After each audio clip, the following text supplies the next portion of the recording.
السلام عليكم ورحمة الله وبركاته. ازيكم يا حبايب قلبي؟ عاملين ايه؟ يا رب تكونوا بخير. اهلا بكم في قناتي. لو اول مرة تشوفي قناتي، انا ام جنى ودي قناتي يوميات ام جنى. اتمنى لو عجبك الفيديو وتشتركي في القناة وتفعلي زر الجرس عشان يوصلك كل جديد، وتدخلي كده تاخدي لفة في القناة بتاعتي تسمعي الفيديوهات بتاعتي. واتمنى تشجعيني بلايك، وما تنسيش تعليق جميل في دعوة حلوة منك. بصوا النهارده كده هنعمل بقى فيديو روتين جامد قوي وقوي. زي ما انتم شايفين قد ايه الدنيا مبهدله. بصوا بقى كده، ده البيت اللي انا اتجوزت فيه.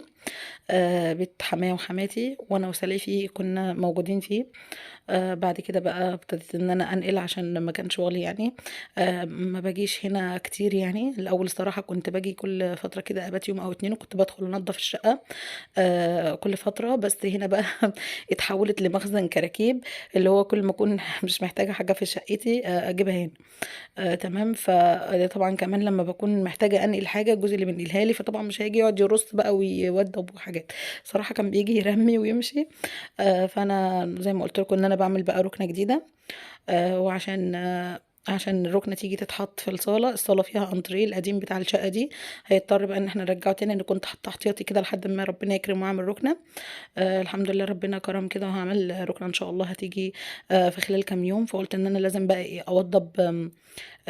يعني اشيل الانتريه من مكانه وافضيه، بس عشان اشيله هجيبه هنا في الشقه دي. ولازم طبعا الشقه دي زي ما انتم شايفين مفيش اصلا مكان نحط رجلنا فيه، فكان لازم ان انا ابتدي ارتب علشان خاطر يكون في مساحه ان احنا نحط فيها الانتريه. زي ما انتم شايفين الدنيا قد ايه مبهدله ومكركبه. طبعا انا واخده عفش كتير من الشقه من هنا، فهي مش كامله يعني. انا واخده المطبخ كان في الحيطه دي، والتلاجة دي المطبخ ضيق جدا، كانت قافلة على رفين من المطبخ. والغسالة زي ما انتم شايفين ده كان مكانها برضو. دي الطرقة بتاعتي يا دوبك عبارة عن حوض. والحمام زي ما انتم شايفين هو بلاطة واحدة، والقعدة البلاطة دي بتقفي عليها تاخدي الشاور، هو ده اخرها والشباك. الحمد لله. طبعا كنت بحمد ربنا وبوس ايدي وشي وظهري، وكان بالنسبة لي نعمة، وكنت بقول ربنا يديمها نعمة، بس اهم حاجة. بصوا انا مصوره لكم الحته دي عشان دي كده في حاجات انا كنت برش الحشرات والحاجات دي عشان قبل ما امشي واقفل الشقه ما اجيش الاقي حاجه. باجي الاقي كل حاجه ميته زي ما انتم شايفين. بصوا هنا الحته دي بالذات، معلش ان انا صورتها بس عشان خاطر تشوفوا العنكبوت.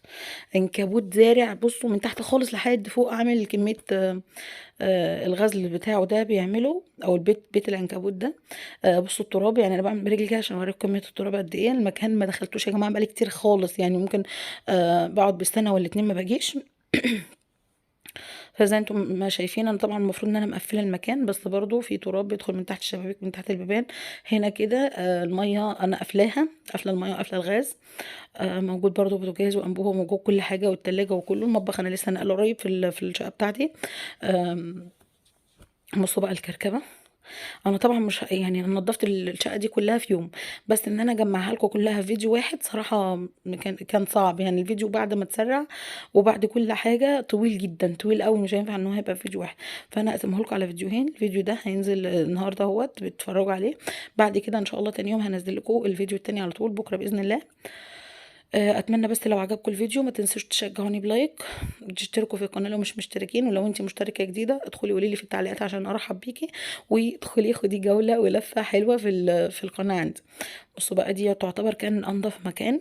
وده اللي انا قلت ان انا هبتدي بيه علشان يكون اسرع واسهل، علشان انجزه يعني، عشان احس ان انا عملت حاجه. لكن انا هدخل في المعمعه التانية دي هغطس فيها ومش هخلص. بصوا بقى هنا كده في بطانيه. بصوا يا ولاد انا عايزه اقول لكم حاجه، انا قلت لكم برضو في عنوان الفيديو اللي فات. انا كنت داخله متجوزه ببطانيه واحده. تمام. ربنا كرم الحمد لله، وبقى عندي 6 بطاطين. ليه بقى؟ لان انا من النوع الستات اللي بتحب تشتري في البيت.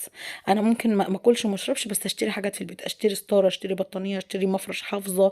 مرتبه زي كده زي ما انتم شايفين. انا كان عندي مرتبتين اللي هما الاتنين اللي فوق دول. او اللي هي التحتانيه واللي على السرير، اللي هما التلاتة اللي فوق بعض دول، بس اللي فوق دي زياده. كان عندي اتنين. بعد كده كان عندي عقد عربي لما جيت يعني غيرت ستايل الشقه والدنيا وبتاع ونقلت. القعده العربي دي فكيتها وعملت منها مرتبه. فنفعتني صراحه، مش هقول لكم لا. لان انا كنت حاطه الاتنين دول على سرير، وكان عندي سرير تاني كنت حاطه التالتة عليه. فنفعتني مش هاقول لأ. طبعًا اللي سمع فيديوهات أو متابع قناتي عارف إن أنا المرتبتين دول نقلتهم قريب هنا، علشان خاطر أنا كنت جايبة مرتبة سوست. أنا قُلت لكم إن أنا من النوع اللي أنا باحب أشتري حاجات في الشقة، دايمًا حماتي تقول إن الحاجات دي عَدَل في البيت، وإن الحاجات دي بتعيش، تمام، ويعني الصرف عليها مش خسارة أبدًا. إن أنتِ تعملي في بيتِك كده وتجددي وتنضفي وتعدلي زي ما بيقولوا، دي حاجة كويسة جدًا إنِّك تكوني من النوع ده من الستات، أحسن ما تكوني اللي بتصرفي إيه، في حاجات بتروح، يعني زي الأكل والشرب والحاجات دي. طبعًا ما تحرموش نفسكم من حاجة وتطلعوا ولادكم شبعانين وكل حاجة، بس ما فيش مانع أبدًا إن إحنا إيه، يعني إيه، نهتم بالحاجات دي شوية، تمام. حتى لو مش في مقدرتِك ممكن تحوّشي قرش بقرش كده، واحدة بواحدة، لحد ما تجيبي الحاجة اللي نفسِك فيها. عايزة أقول لكم يا جماعة أنا نفسي في مساحة، مش عارفة هي تقريبًا ب500 جنيه أو حاجة، بس كل أمّا آجي أجيبها أحس إن إيه، لأ في حاجة أهم، في حاجة أهم، اللي هو إيه، يالّا ما دام الشرشوبة شغالة قشطة. بس أنا بصراحة نفسي فيها، إن شاء الله نجيبها مع بعض قريب. يعني بُصّوا حطّوا حاجات في دماغكم، وحطّوا حاجات كبيرة وحاجات بسيطة وحاجات صغنّنة وحاجات كتيرة، بس خلّوه دايمًا عندكم هدف. بُصّوا ده لون بطانية أهو مختلف، تابعوا معايا البطاطين. أنا أول حاجة عملتها إيه بقى، إن أنا لازم أنضّف الشبابيك الأول، لإنها بتجيب كمية تراب جامدة. ده أول حاجة. ثانيًا عشان أنا أمّا بافتحها وانفّضها بيكون في هوا فبيدخّل التراب على جوّه، فمش هينفع إن أنا أنضّف المكان بعد كده آجي أجيب الشباك، هابقى أنا كده إيه، وسّخت الدنيا خالص. بُصّوا الشباك ده كان المفروض إن هو إزاز بس ما كانش فيه سلك، ابتديت إن أنا إيه، فكّيت الحلق بتاعه وعملت له سلك، عشان كده شكله تحسّي إن في حتّة خشب مش متلوّنة كده. دايمًا باقول لكم إن أنا كنت باحب أغيّر في العيشة شوية. خلّي كل حاجة للأحسن، مش معنى إن أنا معمول لي ده لأ ما أغيّرش، لأ غيّري واعملي وجددي. كلّها حاجات بسيطة وبتيجي بفلوس قليلة أوي وبس بتريّحِك، يعني حاولي إن أنتِ على قد ما تقدري تشتري راحتِك. تمام، أو تعملي الحاجة اللي نِفْسِك فيها ما دامت هي مش مكلفة وهتقدري إن أنتِ إيه، تتصرّفي فيها.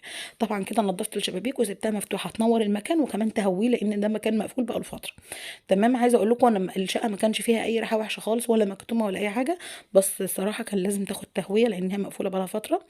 شوية أكسجين كده يدّيها الروح. بُصّوا بقى هنا المرتبة دي والسرير هانفّضه برضه على السريع. عايزة أقول لكم تحت السراير فاضي ونضيف وجميل، بس هنشِد طبعًا بقى التراب. يعني أنا أقصد إن ما فيش كركبة، ما دام ما فيش كركبة تبقى الدنيا فُل. الأوضة دي كان فيها أوضة النوم اللي هي موجودة في الشقة التانية. آآ بُصّوا بقى، أنا أمّا كنت عايشة في الشقة بتاعتي قبل ما أوضّبها السنة اللي فاتت، كنت عايشة بالسرير اللي هو عليه ال3 مراتب ده، سرير بمرتبة ماشي، والمرتبتين دول كانوا على أوضة النوم بقى اللي أنا نقلتها قريب، بس أنا جِبت مرتبة سوست، تمام. فأنا كنت سايبة أوضة النوم وسايبة المطبخ وسايبة كل حاجة في شقتي زي ما هي، ما بهدلتش حاجتي، لإن كنت عارفة إن أنا في يوم من الأيام هاشطّب الشقة وما ينفعش إن أنا أبهدل العفش واشيل واحط وكده، الحاجات دي بتبهدله. فقُلت إن أنا إيه، أوضّب الأول وبعد كده أعمل إيه، أنقل بقى أعزالي براحتي، أحط الحاجة ما تتحركش تاني بقى من مكانها، مش هاقعد أشيل وأحط كل شوية. تمام، صراحة أيامها كنا بنقول الله يكون في عون الناس اللي بتنقل مرة و2 و3 لأن العفش فعلًا بيتبهدل، بتفكيه وتركبي وتجيبي نجار وحاجات، وناس بتبهدل. أنا في الدور الأرضي في ناس بتطلع أدوار خامس وسابع وعاشر وبونش، وفي ناس عمال بتطلع فصراحة الله يكون في عون أي حد. أنا طبعًا كده التراب كله تراب ناعم، التراب اللي هو إيه، يعني يتكنس بالراحة كده عشان هو بيعمل شوية عفرة يعني. تمام، هنا بقى كده شِلت البطانية. أهم حاجة إن أي حاجة خاصة بالسراير أو بالفرش هتتحط في الأوضة دي، يعني مثلًا الشِلَت اللي مرمية في الصالة أنا هاجيبها هنا، هاحطها تبع السراير، وفي بطانيتين في الأوضة التانية هاجيبهم برضه كانوا منقولين في وسط الحاجات اللي كانت بتتنقل، لإن أنا زي ما قُلت لكم إن أنا بُصّوا بقى أنا متجوزة بقى لي 13 سنة، ما شاء الله مش شوية. لو كل سنة هاشتري حاجة هيبقى عندي حاجات كتير أوي، يعني ممكن أقعد سنة أشتري شاشة، سنة مش سنة باقسّط، يعني إيه، كل سنة لازم أكون طلعت من السنة بحاجة مفيدة، هتفضل معايا سنين كتير. سنة أعمل قعدة عربي، سنة أغيّر أجيب سرير، سنة أجيب مش عارف إيه، سنة أجيب بطانيتين 3 في الشتا، سنة أجيب مش عارف كذا في الصيف، أجيب سخّان، أجيب حاجة. بُصّي حاولي على قد ما تقدري أنتِ تبقي طالعة من السنة. مصاريف البيت والأكل والشرب والحاجات دي، لو عندِك جمعية، عندِك قسط إيجار، أي حاجة، دروس، الكلام ده، كل دي مصاريف رايحة في الأرض. لازم تكوني طالعة من السنة عاملة حاجة. لو بتبني لابنك، بتجهزي بنتك، بتعملي مش عارفه ايه، اي حاجه في الحياه، بس لازم تطلعي من السنه دي عامله حاجه. بصوا بقى، انا كده هنا حطيت البطانيه عشان اقول ايه بقى، ان الفرش هيتحط مع بعض، واجيب البطانيتين التانيين واحطهم يبقوا التلاته هنا جنب بعض. والسرير النحادي بقى احط عليه الايه، الشلت. بصوا بقى، هو هنا بقى كده ايه، المفروض ان انا كده تاني دور على طول، وتحتي حماتي مامتي.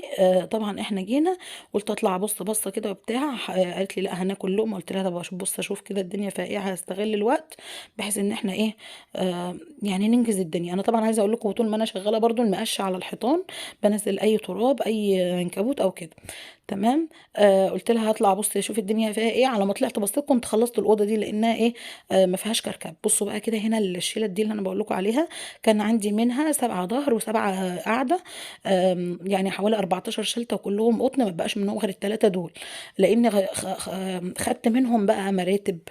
عملت بتاع ده اسمه ايه، عملت مرتبه، وعملت فرش كنبه يعني، اللي هو الشلته والمساند. تمام. ابتديت بقى ان انا اشيل اي حاجه خاصه بالفرش، تتحط بقى كده ايه جنب بعضها. وقفت القيسه كده في جنب بحيث ان لما احتاجها يكون سهل ان انا اخدها. حاجات دي يا جماعه نظيفه، بس هي جت لما جت اتركنت كده، التراب لما بيجي على الارض لا بيجي عليها هي. فطبعا انا كنت كل فتره صراحه باجي ابص، فلقيت ان انا بهد حيلي في الترويق على الفاضي، وان انا مش باجي بقعد فيها، بتهد حيلي طول النهار، في الاخر بروح بيتي. فاللي هو حتى لو هبات فيها يوم او اتنين ماشي، لكن بهدله بهدله كل شويه اتبهدل وبتاع. فقلت لا ما بديهاش، خليها كده كل فتره باجي ايه امسكها، افرمها مره كده، اديها تنظيفه عميقه.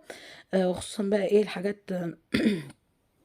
عارفه كمان لما بيبقى انت مكركبه شويه كراكيب، لما بتقعدي فتره طويله وانت خلاص انت كده كده مش هتستعمليهم، مش قاعده هنا مش عارف ايه، فبيبقى سهل عليا الصراحه ان انا ارمي كراكيب. اكتر حاجه بحبها في الشقه دي اللي مش محتاجه برمي، فاهم؟ اللي هو الوصله زي دي لو ممكن كده ممكن اكون محتفظه بيها، لا احتفظ بيها ليه، مقطوعه ارمي. شنطه مش عارف ايه ملهاش لازمه. عايزه اقول لكم في هنا كميه شنط بلاستيك مدة صلاحيتها انتهت. يعني بتتفرك كده، تيجي تمسكيها تلاقيها بتتفرم كده. فبقيت قاعده عماله ارمي اي شنط، بحيث ان ايه ما اسيبش الا الجديد. بس هنا لقيت ضمنه صغننه خالص قد عقله الصباع، كانت جنى بتلعب بيها وهي صغيره، فرحت بيها جدا اول ما اديتها لها دلوقتي. طبعا انا ماشيه بقى معايا الفوطه، اي حاجه هو تراب بس، تراب. عايزه اقول لكم الحاجات دي كانت بتتلمع وتنضف وتبقى زي الفل، واسيبها متلمعه. ارش حاجه للحشرات والحاجات دي، وارش شويه معطر وامشي. الشقه بتبقى فله. يا دوبك بقى شويه التراب اللي هما بيجوا معاه الايه، مع الشباك، مع الباب، يعني مع الركنه. اي مكان مركون فتره طويله هيعمل كده. بصوا بقى، يقابلني اقلام اجربها زي ما انتم شايفين كده، اللي الاقيه ما بيشتغلش ارميه، اللي الاقي فيه اي حاجه تمام. حاجه انا عايزاها محتاجاها في البيت التاني باخدها، حاجه مش محتاجاها ولا هنا ولا هنا برميها. حاجه ممكن احتاجها مثلا زي العده، عده جوزي، اي حاجه حديد، اي حاجه مش عارف ايه، بنسه زي المحطوطه دي، حاجات من دي، لا طبعا لازم اعينها له. تمام. وبيجي هو بقى كل فتره يشوف لو حاجه محتاجه يعني بياخدها معاه. الحاجات هنا هتبقى مركونه ملهاش لازمه، ممكن يكون فيها حاجه هو محتاجها هيشتريها بفلوس، لا هنا موجوده احسن. او كمان يعني لو حاجه خلاص بقى زي زي ضمانها او مدى صلاحيتها يعني انتهت ملهاش لازمه، ارمي. حاجه باظت حاجه كده هيكركب ليه على الفاضي. تمام. دي المفروض ان هي الجزامه درجين دول، وبعد كده في ضرفتين بيتفتحوا لبره كده، بتحط فيهم الايه، الجزم والكوتشات والشوزات وكده. شكلها جميل قوي يا جماعه. الفرش العفش زي ما يكون جديد. انا ما قعدتش على العفش ده كتير. انا الفتره اللي انا قعدت فيها في الشقه هنا كنت موجوده مع مامتي تحت، حماتي. بيت عيله بقى، وبننزل تحت وبتاع، نعمل فطار غدا عشاء الكلام ده. عايشين مع بعض الصراحه، كانت احلى عيشه. ودلوقتي لحد النهارده بقول ولا يوم من ايامها ربنا يخليها لنا ويديها الصحه، بس انا في بيت تاني يعني اقصد. فانا بقعد اقول يا ولا يوم من الايام اللي قاعداها معاها، ولما تيجي تقول لي هنا ولا هناك اقول لها لا عندك يا ست الكل يا قمرايه، ما فيش. بصي، يوم من ايامك تبقى مستغربه قوي من هم هنا في مكان ارياف قوي، اللي هو ايه، عارفه بين يعني في حته في الغيطان كده، وحته في البلد في وسط الناس والمحلات والبتاع والصيدليات وكل حاجه حواليكي، والسوق تحت شقتي وكل حاجه. فهي تحس ان هناك احسن كتير. انا اقول لها لا لا خالص، هناك دوشه وبتاع، وانت عارفه عامله شبه المدينه كده. لا انا احب الهدوء واحب، وكمان هناك شغلي، فكل شويه حد يخبط عليا في حاجه، بصوا مزعجه قوي. فانا شايفه الصراحه ان انا قعدتي معاها كانت حلوه، من باب الهدوء، من باب ان في حد بيسال عليا ويروح ويجي عليا. بنتونس ببعض، بنقعد مع بعض، بنزل لها بعمل لها شغلانه، بتدعي لي دعوه. صراحه انا كنت عايشه معاها احسن عيشه. مش كل الحموات يا جماعة والله العظيم بيبقوا حموات، في أمهات، في منهم أمهات. أنا حماتي ربنا ما رزقهاش ببنات، معاها صبيان بس، فبتعتبرنا إحنا زي بناتها وبناتنا زي بصوا بتقول بناتكوا دول يعني اليمين وعين الشمال، يعني عايزة أقول لكم بتحبوهم جدا جدا جدا. فمش حكاية بقى أصل الحموات بيبقوا صعبين لو انت عملتيها زي أمك هي هتعاملك زي بنتها. تمام. بصوا في ثواني كل حاجه اتشالت، كل ما حاجه مش في مكانها تتحط في مكانها. تمام كده. في كراتين اهي كان جاي فيها مواعين وحاجات انا مستغنيه عنها في البيت التاني، فيها حاجات يعني متكرره، فالمطبخ هيبقى ليه فيه كركبه وفي بهدله، صفايات وحاجات بلاستيك وحاجات مش عارف الومنيوم وحاجات. فشلت بقى على ايه، قلت اجيب هنا. فكرته الصراحه ان هو هيجي يحط مثلا ايه حاجه الفرش على الفرش وحاجه المطبخ في المطبخ وكده. جيت لقيته مفيش مكان احط رجلي في الصاله، انا بدوس على فرش وقيسه وحاجات وشلت فاللي هو اتضايقت قوي ان هو اللي هيجي يجيب الانتريه هيعدي ازاي، اللي هو اصلا ما فيش مكان يحط الانتريه، يعني انا دخلت ما فيش مكان امشي. فاللي هو قلت لا الشقه محتاجه وقفه. خلصت اوضه النوم، ماما ندهت عليا تعالي يا بنتي كلي واكلي البنات، قلت لها حاضر. كلنا بقى وعملت كوبايه شاي جميله كده، صراحه هي اللي قوتني على الشغل ده. قلت لها بصي لو كده شويه بعتي لي ميه بقى، لان الميه فوق صراحه المواسير مقفوله بقالها كتير قوي، فمش اصلا حتى لو شغاله مش هتصلح للشرب، فاكيد هيجي ميه صفرة كتير. فقلت لها لو كده ابعتي لي شويه ميه مع البنات. وابتديت بقى ان انا ايه زي ما شفتوا كده مسافه ما اشيل الكركبه. والله العظيم يا جماعه انا كنت طالعه جايبه الشرشوبه، ايه جايبه الجردل بتاع الشرشوبه من حماتي، لان انا جايبه انا واخده الجردل بتاعي هناك، بس سايبه هنا شرشوبه ومقشه ومساحه وكل حاجه، والجردل ده لو 5 دقايق ولو مش محتاجاه كمان مش مهم، الشرشوبه موجوده ممكن اغسلها على الحوض واتعامل. تمام. فقلت بقى انا هاخد الجردل وهمسح وهعمل، وجايبه صابون من البيت التاني وسلك ودنيا وقلت المع بقى. انا بكنس المكان بلاقيه لي ماء، وكمان مش قاعدة عشان امسح، اللي هو انا جاية افضي يعدوا، يعني هيعد خلاص كده الصلاة هي فضيت وهيعرفوا يعدوا منها بالانتري، خلاص كده هو ده المطلوب. وكمان اتنضفت وبقت زي الفل، ماشية كده على المقشة بالحيطان، على الحيطان بالمقشة، على البيبان، على مش عارف ايه، ومعايا فوطة بنضف الاساس بقى اللي هو اي حاجة خشب قدامي. زي ما شفتوا كده جبت من الحمام والمطبخ كمان الارض اهو. آم، نوع السيراميك الصراحة ده يا جماعة فاتح وجميل، ومن النوع اللي هو بيتكنس بيلمع. يعني بصي اللمعة الحتة اللي فيها النور هناك كده كان بالتكييف، حاجة كده جميلة. انا عايزة اقول لكم السلم هنا رهيب. السلم هنا طبعا بصي الشقة مقفولة ومطلعة تراب قد ايه مقفولة، تعالي بقى على السلم بقى اللي هو اصلا يعتبر منه للهوا، شوفي كمية التراب. انا بيصعب عليا الصراحة. انا لحد هنا باب شقتي كده كانت مامتي حماتي جايبة من قدام، يعني من هنا كده من عند الدرجتين السلم بقى اللي بعدين دول على تحت بقى، على تحت كل يوم يعني بتجيبهم، او كل مثلا ايه كل يوم بتجيب الحتة قدام شقتها، وكل يومين تلاتة بتجيب من فوق. فمن فوق اللي هو اخرها لحد هنا. تعالي بقى انا بقى الطالع اللي فوقي بقى اللي طالع من عندي ده لحد ده طالع بقى التالت والرابع. فقلت الصراحة ايه ان احنا محتاجين ان احنا ننضف السلم.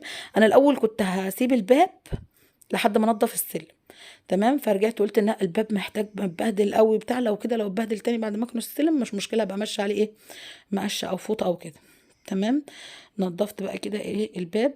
عايزه اقول لكم على ايامنا، ايام جهازنا يعني والكلام ده كعرايس، ما كانوش بيختاروا راينا، ما كانوش بياخدوا راينا يعني ونختار حاجه، لا بنختار الوان عفش ولا سيراميك ولا الكلام ده. ممكن اصلا كان يجيلك العريس جاهز اساسا والحاجه ايه جاهزه، فاللي هو مش هتختاري حاجه. هنا كده كنت خلصت الصاله، عايزه اقول لكم انا كده خلصت الصاله، وطبعا خلصت الاوضه زي ما شفتوها كده، وشفتوا شكلها وجميله ازاي، وفرشه سجاده في ارضيتها. والمراتب بقى صراحه حاولت ان انا احركها من على السرير، ما قدرتش اشيلها من مكانها ولا حتى ازحزحها كده، فقلت احسن هي كده كده محطوطه في مكانها، مش محتاجينها في حاجه. قلت بقى اطلع اعمل السلم. انا كل ده ببعد عن الاوضه اللي مليانه شنط، لان انا لو دخلتها مش هطلع دلوقتي. بصوا التراب، البلاط مش باين من التراب.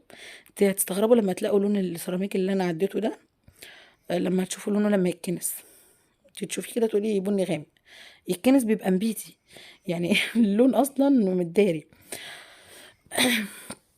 بصوا بقى المقشه رايحه جايه في كل حته، انا بنضف السور، بنضف الحيطان، بنضف البيبان اللي انا بعدي عليها زي ما شفتوا كده، شلت الشوز وكنست مكانه، ما خليتش اي حاجه. بصوا يعني عايزه اقول لكم ماما طلعت تبص عليا لان هي لقتني اتاخرت. انا عايزه الشغل ده او الفيديوهين، الفيديو ده والفيديو اللي بعده خدوا مني يوم كامل من مثلا 11 الصبح لحد بعد العشاء. والله العظيم يا جماعه مجهود، وما قعدتش والله، انا ما قعدت غير شويه اللي انا اكلت فيهم وشربت الشاي.